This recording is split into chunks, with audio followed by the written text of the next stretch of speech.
পায়েল, বিথি, পায়েল, বিথি। হয় নরোজা বোন, একটা তো না বেজোরা।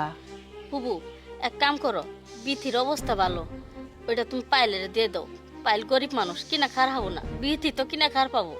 এই কথা কই আর আমারে কত ঠকাবা।